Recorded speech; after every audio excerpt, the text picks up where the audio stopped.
María contuvo la respiración mientras su mano temblorosa giraba el pomo de bronce de la puerta principal. El metal estaba frío como el hielo contra su piel y el viento aullaba detrás de ella como una advertencia antigua. Pero no tenía otra opción, su hijo Diego de 6 años estaba empapado y temblando violentamente a su lado. Sus labios azules por el frío implacable de una tormenta que parecía no tener fin. Entraron en la oscuridad del vestíbulo y la puerta se cerró de golpe detrás de ellos, sumergiéndolos en un silencio tan profundo que parecía tener peso propio. Pero lo que María no sabía era que esa casa no estaba vacía, que los rumores sobre las luces en el tercer piso no eran historias de fantasmas, sino la señal de una tragedia viviente que había estado esperando décadas a que alguien fuera lo suficientemente valiente para subir las escaleras. Cuando María finalmente descubrió la verdad días después, lo que encontró no fue un monstruo, sino un secreto que valía millones y una conexión que reescribiría el destino de 3 almas perdidas para siempre. Porque a veces, los tesoros más grandes están escondidos donde nadie se atreve a mirar. Antes de continuar, por favor presiona el botón de suscribirse para alegrarme el día y déjame saber desde dónde estás mirando en los comentarios. Ahora sigamos con la historia. La lluvia caía en sábanas implacables, golpeando el parabrisas del viejo sedán de María hasta que el mundo exterior se convirtió en nada más que una mancha gris y distorsionada de agua y desesperanza. El limpiaparabrisas luchaba rítmicamente contra el diluvio, un chirrido agónico de goma contra cristal que marcaba los segundos de su desesperación.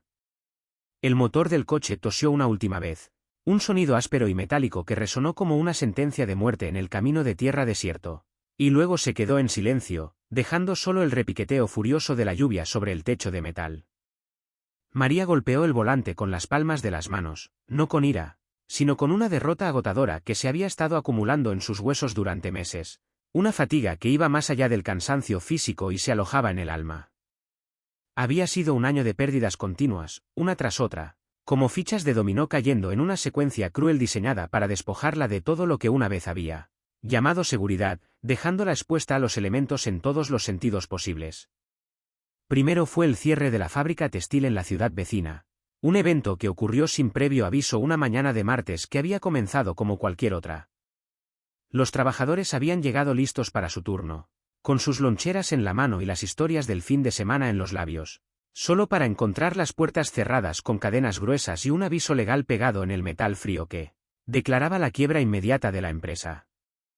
María recordaba la sensación de vértigo, la náusea repentina y ácida al pensar en el alquiler que vencía en 3 días. En la comida que faltaba en la alacena, en los zapatos nuevos que Diego necesitaba desesperadamente para la escuela porque los viejos ya le apretaban los dedos. Había buscado trabajo incansablemente, limpiando casas ajenas donde el olor a productos químicos le quemaba la nariz, sirviendo mesas en turnos dobles hasta que sus pies se hinchaban y palpitaban. Pero la economía del pueblo se estaba desmoronando como un castillo de naipes y los alquileres subían sin piedad, impulsados por especuladores que no conocían el rostro de la pobreza. Finalmente, el desalojo fue inevitable. Una carta blanca deslizada por debajo de la puerta que selló su destino y los puso en la carretera. Ahora, sentada en el coche muerto al borde de un pueblo olvidado cuyo nombre apenas recordaba haber visto en una señal oxidada kilómetros atrás, María miró a su hijo. Diego dormía en el asiento del copiloto, envuelto en una manta que olía a humedad y a los restos de su vida anterior. Su pequeño pecho subiendo y bajando con un ritmo que era lo único que mantenía a María cuerda en medio del caos. Tenía 6 años, pero sus ojos ya tenían esa cautela de los niños que han visto a sus padres llorar en la cocina cuando creen que nadie está mirando, esa madurez forzada que ningún niño debería poseer. María acarició suavemente el cabello oscuro de su hijo, sintiendo una oleada de amor feroz y protector que le dio la fuerza para no derrumbarse allí mismo. María sabía que no podían quedarse en el coche. La temperatura estaba bajando rápidamente, el aliento ya se condensaba en el aire gélido del interior y el sistema de calefacción había muerto junto con el motor. Necesitaban refugio, o la hipotermia los reclamaría antes del amanecer. Tomó su bolso, que contenía sus documentos vitales, el certificado de nacimiento de Diego, y los últimos $45 que tenía en el mundo. Billetes arrugados que representaban su única barrera contra el hambre absoluta, y despertó suavemente a Diego, susurrándole palabras de consuelo que ella misma no creía del todo. Salieron a la tormenta, y el impacto fue brutal. El agua fría empapó sus ropas en segundos, pegando la tela a su piel y robándoles el poco calor que les quedaba, el viento mordiendo sus rostros con dientes invisibles. A través de la cortina de lluvia, María vio una estructura imponente al final de un camino largo y cubierto de maleza, una silueta oscura que desafiaba la tormenta. Era una mansión, o lo que quedaba de un monumento a la grandeza pasada ahora rendido al tiempo. Las rejas de hierro forjado de la entrada estaban torcidas y abiertas, como dientes rotos en una boca bostezante que invitaba a los incautos a entrar. La casa se alzaba contra el cielo gris, una bestia de piedra y madera podrida, con torres que parecían arañar las nubes bajas y ventanas oscuras que observaban el camino como ojos vacíos, juzgando a quienes se atrevían a acercarse. Los lugareños en la estación de servicio, 20 kilómetros atrás, habían mencionado esta propiedad mientras María contaba las monedas para pagar un poco de gasolina. La llamaban la Casa de los Suspiros, un nombre que evocaba tristeza y pérdida. Habían hablado en voz baja, con miradas furtivas, sobre luces extrañas que parpadeaban en la ventana más alta, la del tercer piso, y sobre una maldición que caía sobre cualquiera que intentara reclamar la tierra. Historias de desgracias y enfermedades repentinas. Dijeron que la casa devoraba la alegría, que se alimentaba de la esperanza. Pero María no tenía el lujo de creer en supersticiones cuando el frío le calaba los huesos y su hijo tiritaba. Contra su costado, el miedo a los fantasmas palidecía ante el miedo a morir congelados en una cuneta. Caminaron por el sendero, sus botas chapoteando en el barro espeso que intentaba atrapar sus pies a cada paso, como si la tierra misma quisiera detenerlos. El jardín delantero era una selva de rosales salvajes, cuyas espinas se extendían como garras, y estatuas de ángeles decapitados cubiertos de musgo verde y resbaladizo, testigos silenciosos de la decadencia. Al llegar al porche, la madera crujió bajo sus pies, un sonido de protesta agudo que hizo que Diego se apretara más contra la pierna de su madre, ocultando su rostro en su abrigo. La gran puerta de roble no estaba cerrada con llave, simplemente estaba atascada por años de humedad y abandono, hinchada en su marco. María empujó con el hombro, usando todo su peso, gruñendo por el esfuerzo, hasta que la madera cedió con un gemido largo y doloroso que resonó en el interior de la casa como un lamento. El aire dentro del vestíbulo era denso, cargado de polvo que bailaba en la poca luz que entraba, pero sorprendentemente más cálido que el exterior, un refugio inesperado. Olía a madera vieja, a cera de velas quemadas hace mucho tiempo, a terciopelo rancio, y extrañamente, a un leve rastro de lavanda seca que parecía flotar en el ambiente como un recuerdo olfativo. María cerró la puerta, bloqueando el rugido de la tormenta, y se quedaron en la penumbra, el silencio del interior contrastando violentamente con el caos que habían dejado fuera. Esa primera noche fue una prueba de resistencia mental y física. María encontró una sala de estar vasta, con sofás cubiertos por sábanas blancas que parecían fantasmas agazapados en la oscuridad, esperando el momento de despertar. Sacudió el polvo de uno de los sofás, levantando una nube gris que les hizo toser y lagrimear, y acomodó a Diego, envolviéndolo en todas las capas secas que pudo encontrar. No se atrevió a encender una fogata en la chimenea cavernosa, temerosa de llamar la atención de alguien en el camino o de incendiar la casa con un tiro de chimenea bloqueado por nidos de pájaros. Comieron unas galletas rancias que ella tenía en el bolso, racionándolas con cuidado, y bebieron el último sorbo de una botella de agua tibia. Diego se durmió rápidamente, agotado por el viaje y el miedo, pero María permaneció despierta, con los ojos muy abiertos en la oscuridad, cada sentido alerta, escuchando los crujidos de la casa, el asentamiento de la madera, el viento silbando en las grietas. Fue entonces cuando lo oyó por primera vez, un sonido que no pertenecía a la naturaleza de una casa vieja. Era un sonido rítmico, suave, pero inconfundiblemente humano, proveniente de arriba, del techo que separaba su mundo del misterio superior. Pum, pum, pum. Pasos. Eran pasos lentos, arrastrados, irregulares, como si alguien caminara con un gran esfuerzo o arrastrara una pierna herida. El corazón de María se detuvo en su pecho, latiendo tan fuerte que temió que despertara a Diego. Agarró a su hijo, lista para correr de nuevo a la lluvia, prefiriendo la tormenta a lo desconocido, pero los pasos cesaron después de unos minutos, desvaneciéndose en el silencio. El silencio volvió, pero ahora estaba cargado de una tensión eléctrica, una espera angustiosa. María se dijo a sí misma una y otra vez que era el viento moviendo una contraventana, que eran las vigas de la casa asentándose por el cambio de temperatura, que eran ratas grandes corriendo en el ático. Cualquier cosa menos una presencia humana, cualquier cosa menos la confirmación de que no estaban solos. La mañana trajo una luz gris y difusa que se filtraba a través de las cortinas apolilladas de terciopelo granate, revelando la majestuosidad triste del lugar. Con la luz del día, el miedo paralizante de la noche anterior pareció retroceder un poco, reemplazado por la curiosidad cautelosa y la necesidad práctica de evaluar su entorno para sobrevivir. La mansión era magnífica en su decadencia, un palacio olvidado. Los techos eran altos, adornados con molduras de yeso intrincadas que se desmoronaban en las esquinas como azúcar vieja.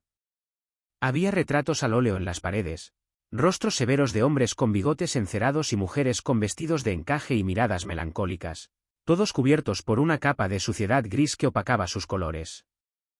Mientras Diego jugaba con unos soldados de juguete desgastados que había logrado salvar en su bolsillo, creando batallas imaginarias sobre las alfombras persas raídas, María exploró la planta baja con pasos silenciosos. Encontró una cocina enorme, digna de un banquete, con una estufa de hierro fundido negra y monstruosa que parecía no haberse usado en medio siglo. En los armarios de madera noble, solo había frascos vacíos de cristal y algunas latas oxidadas de conservas que no se atrevió a tocar por miedo al botulismo. Sin embargo, en un cajón de la mesa de la cocina, debajo de unos manteles amarillentos, encontró algo que le heló la sangre y detuvo su respiración, un recibo de compra de una tienda en el pueblo, un trozo de papel térmico arrugado, fechado hacía solo 3 semanas. La lista era corta y humilde: pan, leche, velas y aspirinas. Alguien había estado aquí recientemente. Alguien vivo, alguien que necesitaba comer y aliviar el dolor. María consideró irse inmediatamente, el pánico subiendo por su garganta.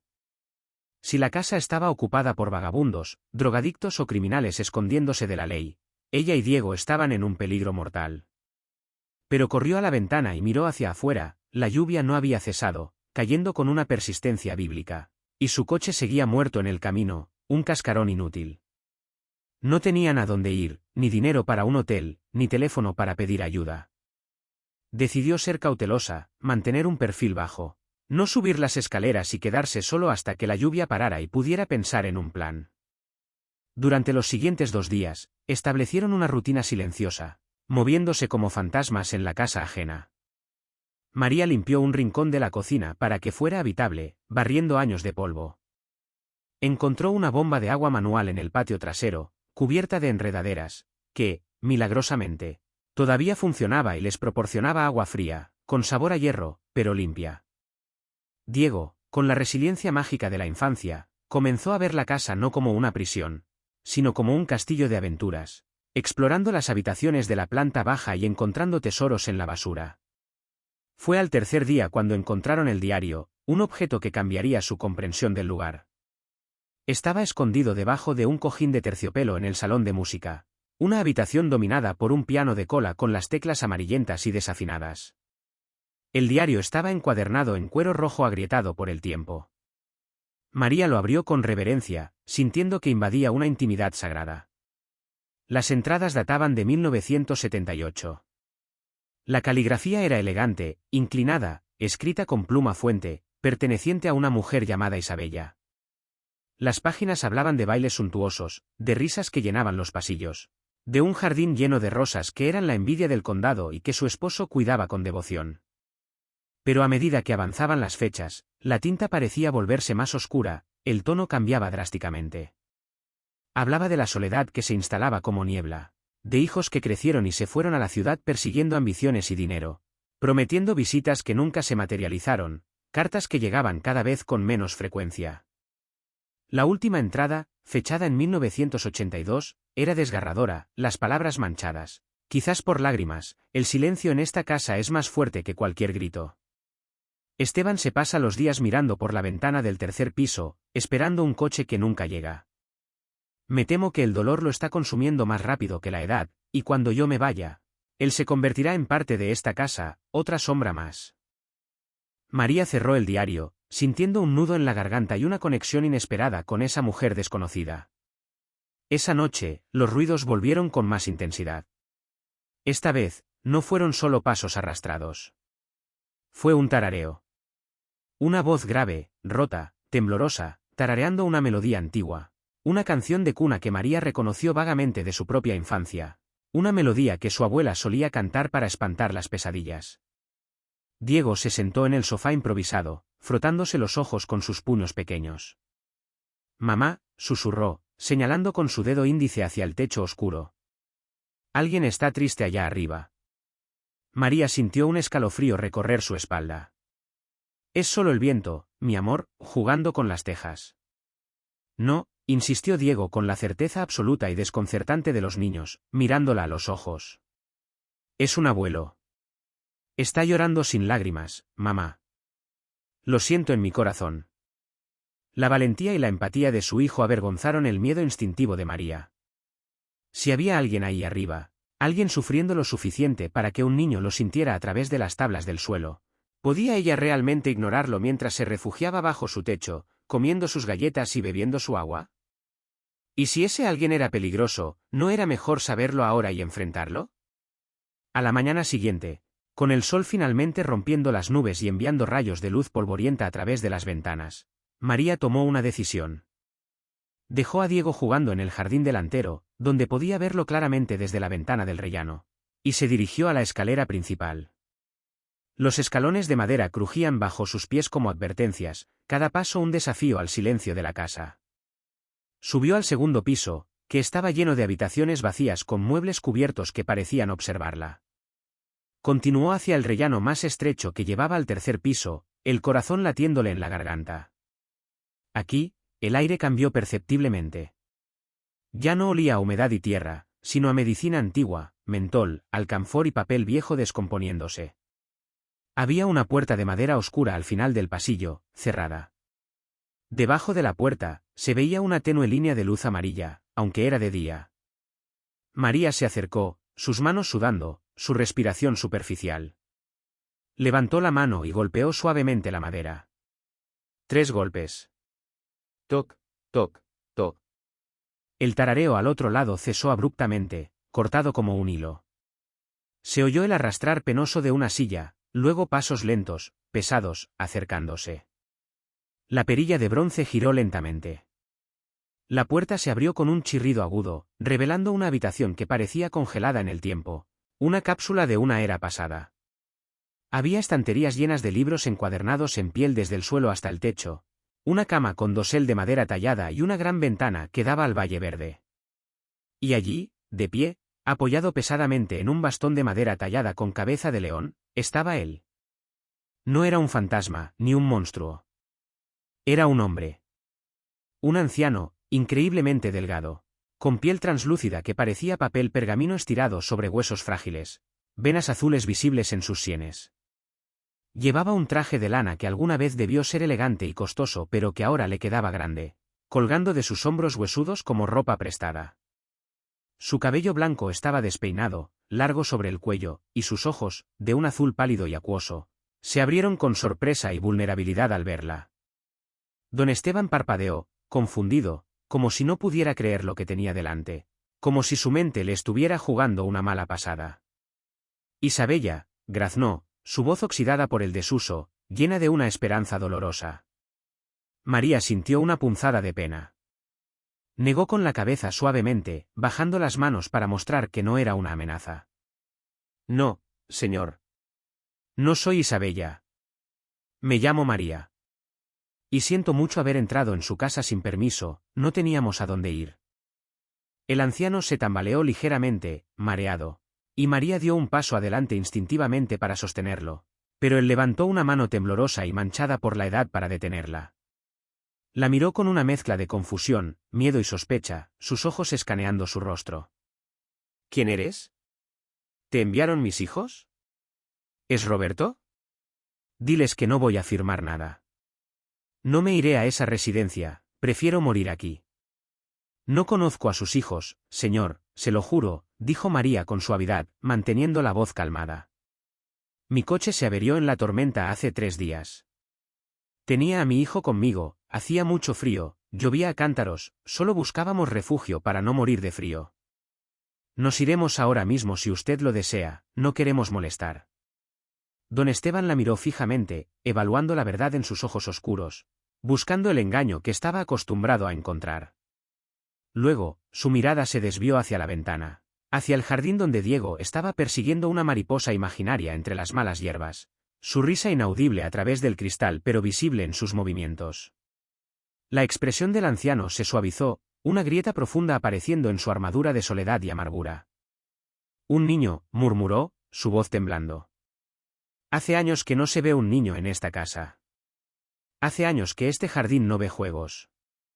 Se hizo un silencio incómodo, espeso, roto solo por el tic-tac rítmico de un gran reloj de pared. «Tengo hambre», dijo el anciano de repente, como si admitirlo fuera una derrota humillante, bajando la vista.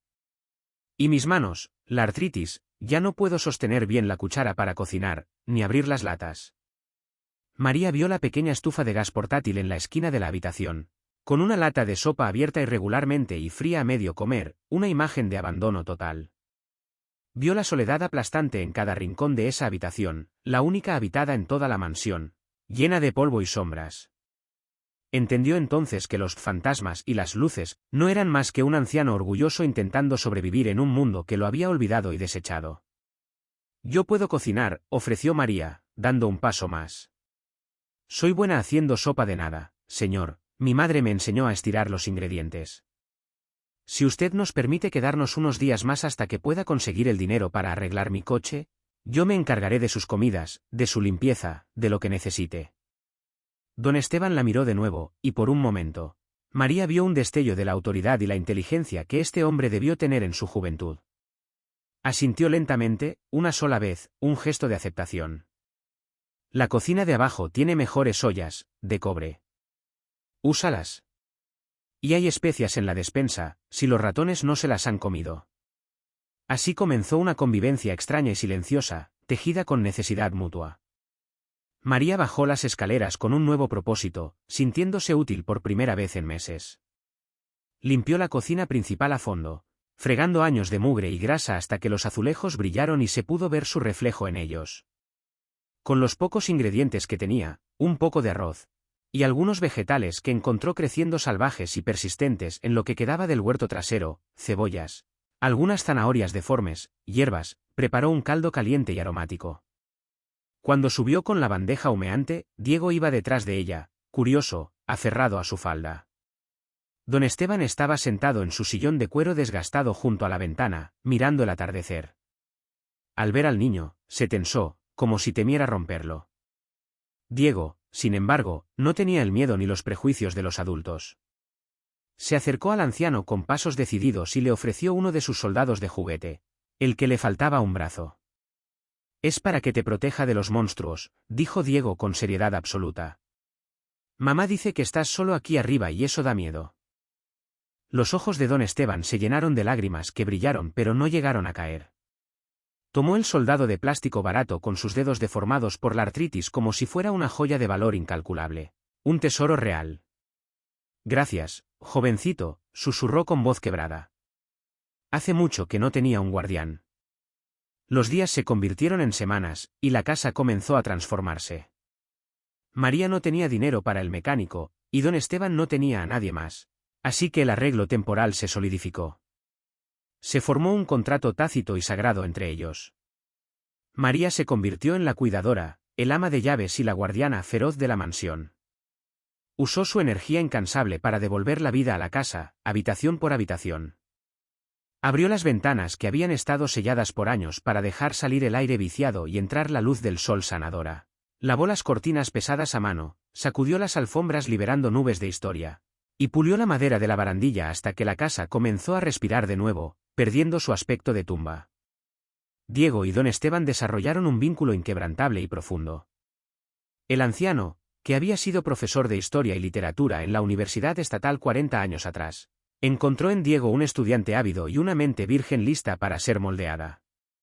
Pasaban las tardes en la biblioteca del segundo piso, ahora limpia, con Esteban leyendo libros de aventuras en voz alta, haciendo voces para cada personaje, y enseñándole a Diego a leer mapas antiguos extendidos sobre la mesa.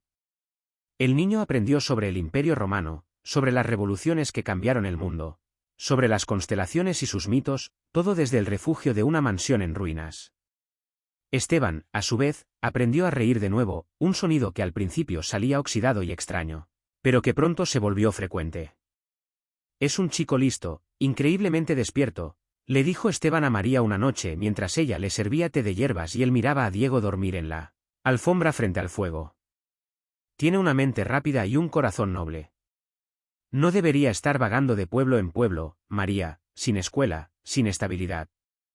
Necesita raíces, necesita tierra firme para crecer alto.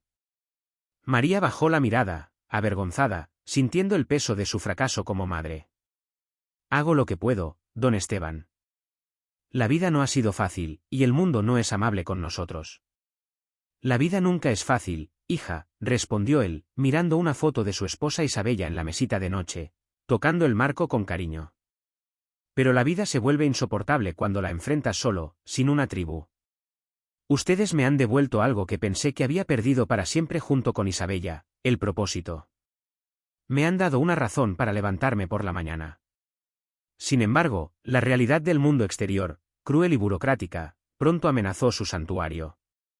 Una tarde gris de noviembre, un coche negro, brillante y obscenamente caro, subió por el camino de entrada, salpicando barro. María estaba en el jardín, podando los rosales que finalmente habían comenzado a mostrar brotes nuevos gracias a sus cuidados diarios. Se congeló, las tijeras en mano, al ver a un hombre de traje impecable bajar del vehículo, con un maletín de cuero en la mano y una expresión de disgusto absoluto al mirar el barro que manchaba sus zapatos italianos de diseño. Era el hijo mayor de Esteban, Roberto. El hombre del que Isabella había escrito con dolor, el hijo que nunca llamaba. Había venido, no para visitar a su padre enfermo, sino porque había oído rumores en el pueblo de que ocupas habían tomado la propiedad y temía que eso afectara el valor de la herencia o complicara una venta futura. María corrió hacia la entrada, interceptándolo en el porche antes de que pudiera tocar la puerta. ¿Quién es usted?, demandó Roberto, mirándola de arriba abajo con desdén, arrugando la nariz como si ella oliera mal. ¿Qué hace en la propiedad de mi padre? ¿Es usted la sirvienta? Estoy cuidando de él, dijo María con firmeza, levantando la barbilla y mirándolo a los ojos, negándose a ser intimidada. Le preparo la comida, limpio su casa, le leo y me aseguro de que tome sus medicinas para el corazón. Algo que usted no ha hecho en años, por lo que me cuenta don Esteban y por lo que he visto. Roberto se puso rojo de ira, las venas de su cuello hinchándose. Es una oportunista. Una parásita. Seguro que está intentando sacarle dinero, aprovechándose de su demencia senil. Voy a llamar a la policía ahora mismo para que la saquen a patadas y la metan en la cárcel por allanamiento. Sacó su teléfono móvil, pero en ese momento, la puerta principal se abrió con fuerza. Don Esteban estaba allí, apoyado en su bastón, pero de pie, erguido como un general. Había bajado las escaleras por primera vez en años sin ayuda. Llevaba un traje limpio de tuit que María le había planchado, y su barba estaba afeitada y recortada. Sus ojos brillaban con una furia fría. Parecía 10 años más joven y formidable. Nadie va a llamar a la policía, Roberto, dijo Esteban con una voz que, aunque débil por la edad, tenía un filo de acero que cortó el aire. Padre, tartamudeó Roberto, sorprendido por la aparición del anciano al que creía postrado o loco. Mira a esta mujer, se ha instalado aquí, ha traído a un niño, te está manipulando, es peligroso. Esta mujer, interrumpió Esteban, señalando a María con su bastón, ha hecho más por mí en un mes que tú y tus hermanos en una década completa. Me ha dado compañía humana, me ha dado comida caliente cocinada con cariño y me ha dado respeto. ¿Cuándo fue la última vez que me llamaste para preguntar si seguía vivo, Roberto, o si tenía que comer? ¿Fue en Navidad? No, creo que fue hace 2 años. Y solo llamaste porque necesitabas mi firma para vender los terrenos del lago para pagar tus deudas de juego. Roberto abrió la boca, intentando buscar una excusa, pero no salió ningún sonido. La verdad, dicha sin filtros, lo golpeó. La vergüenza y la sorpresa lo silenciaron. Lárgate de mi propiedad, ordenó Esteban, dando un paso adelante. Esta es mi casa. Yo decido quién entra y quién sale. Y mis invitados, mi familia elegida, se quedan. Roberto se fue, furioso, subiéndose a su coche y acelerando, prometiendo volver con abogados y órdenes judiciales para declarar a Esteban incompetente. Pero Esteban no se inmutó mientras veía el coche desaparecer. Sin embargo, el esfuerzo emocional y físico de la confrontación le pasó factura inmediata. Esa misma noche, Esteban colapsó en el pasillo y cayó enfermo con una fiebre alta y temblores. Su corazón frágil se resentía. María no se apartó de su lado ni un instante. Usó paños fríos con vinagre para bajarle la temperatura. Le dio de beber caldo a cucharadas como a un niño y le leyó sus libros favoritos hasta que su voz se volvió ronca. Y sus ojos ardían de cansancio. Diego se sentaba a los pies de la cama, leyendo en silencio, velando el sueño de su amigo.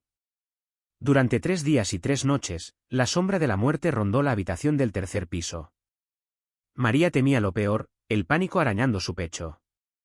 Si Esteban moría ahora, Roberto volvería con todo el peso de la ley y las echaría a la calle sin miramientos. Y esta vez no tendrían defensa.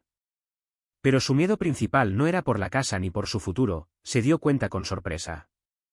Su miedo era perder a este hombre gruñón, culto y sabio que se había convertido en el abuelo que Diego nunca tuvo, y en la figura paterna que ella necesitaba desesperadamente. En la cuarta mañana, la fiebre se rompió. Esteban abrió los ojos y vio a María durmiendo en una silla incómoda a su lado, con la mano de Diego entrelazada con la suya sobre la colcha. El anciano sonrió débilmente, una lágrima escapando por su mejilla. Cuando se recuperó lo suficiente para sentarse, apoyado en varias almohadas, llamó a María con un susurro. «Siéntate, María, por favor», dijo, señalando el borde de la cama.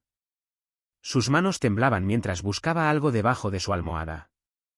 Sacó un sobre grueso y sellado. «Roberto tiene razón en una cosa, aunque le pese. No me queda mucho tiempo. Mi corazón está cansado, ha latido suficientes veces». María comenzó a protestar, con lágrimas en los ojos, negándose a aceptar la despedida. «No diga eso, don Esteban, usted está fuerte. Escucha, niña. No tenemos tiempo para mentiras piadosas. He llamado a mi abogado personal, el señor Valdés, un viejo amigo en el que confío más que en mi propia sangre. Vino ayer por la tarde, entró por la puerta trasera mientras tú estabas ocupada en el jardín recogiendo hierbas». María palideció, el miedo volviendo. «¿Nos va a echar? ¿Ha hecho un trato con Roberto?». Esteban soltó una risa seca que terminó en un ataque de tos. «Al contrario, mi querida María. He cambiado mi testamento. Mis hijos ya tienen sus fideicomisos, tienen el dinero de la herencia de su madre que malgastan en lujos vacíos. No necesitan esta casa. De hecho, la odian. Para ellos es una carga, un trasto viejo. La venderían al primer promotor inmobiliario que quisiera demolerla para construir condominios de plástico aquí». Le entregó el sobre con solemnidad. «Esta casa, la propiedad completa, y el fondo para su mantenimiento y los impuestos, ahora están a nombre de Diego, bajo tu tutela legal y administración total hasta que él cumpla 25 años. Con la condición estricta de que nunca la vendan, de que vivan aquí, la cuiden y la llenen de vida, de música y de niños». María miró el documento, las letras bailando ante sus ojos llenos de lágrimas que ya no podía contener. No podía creerlo. No era solo una casa, era un futuro asegurado. Era seguridad. Era el fin de correr, de tener miedo a cada fin de mes, de no saber dónde dormirían la próxima semana. Era un hogar. «¿Por qué?», preguntó ella con la voz quebrada, apretando el sobre contra su pecho. «Apenas nos conoce, somos extraños que entraron por su puerta». «Me conoces mejor que nadie en los últimos 20 años», respondió Esteban, tomando la mano de María y apretándola con la poca fuerza que le quedaba. «Tuviste a un viejo inútil y amargado en una torre y decidiste subir las escaleras en lugar de huir como todos los demás. Me diste sopas, sí, pero también me diste dignidad, me escuchaste. ¿Y Diego? Diego me ha dado el regalo más grande, la alegría de ver el mundo con ojos nuevos y curiosos una vez más antes de partir. Me han permitido ser abuelo». Don Esteban vivió 6 meses más, desafiando a los médicos. Fueron los mejores 6 meses que la mansión había visto en medio siglo. La risa de Diego resonaba en los pasillos, persiguiendo los ecos del pasado. El jardín floreció en una explosión de color y aroma. María aprendió a administrar la propiedad, a reparar las tuberías antiguas, a gestionar las cuentas con la ayuda del señor Valdés. Cuando Esteban falleció, lo hizo en paz, una tarde de primavera, en su cama, mirando por la ventana hacia el jardín donde Diego jugaba. No murió solo y olvidado. Murió sosteniendo la mano de su hija adoptiva, escuchando su voz. El funeral fue pequeño pero digno. Los hijos de Esteban aparecieron, por supuesto, como buitres, con sus abogados de ciudad, listos para pelear por la mansión y el dinero. Pero el testamento redactado por el señor Valdés era blindado, una fortaleza legal. La furia de Roberto al enterarse de que la ocupa, era ahora la dueña legítima y administradora, fue monumental, gritando amenazas en el cementerio, pero no pudo hacer nada. La ley y la última voluntad de su padre estaban del lado de María. Años después, la mansión ya no era conocida en la región como la Casa de los Suspiros. La gente del pueblo, que antes la evitaba, comenzó a llamarla la Casa de las Rosas, por el impresionante jardín botánico que María cultivaba con pasión y que abría al público los domingos, vendiendo flores y conservas. Diego creció allí, fuerte, educado y seguro, con las raíces profundas que Esteban había deseado para él, estudiando arquitectura para preservar la casa que les salvó la vida. María nunca olvidó la noche de la tormenta. A menudo, cuando la lluvia golpeaba los cristales en las noches de invierno, subía al tercer piso, se sentaba en el viejo sillón de cuero de Esteban que aún conservaba su forma, y miraba hacia el camino oscuro.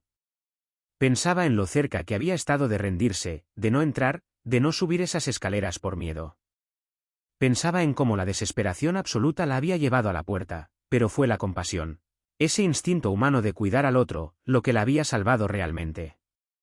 Porque en ese tercer piso, no había encontrado un monstruo, ni un fantasma vengativo.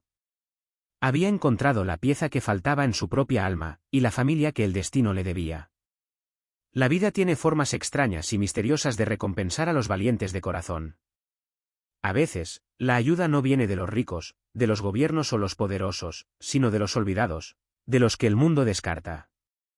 Y a veces, para encontrar tu verdadero hogar, primero tienes que perderte por completo en la tormenta. María miró a través de la ventana, vio a un Diego ya adulto llegando en su camioneta, y sonrió, una sonrisa llena de paz. Don Esteban tenía razón. La casa estaba viva de nuevo. Y ella también.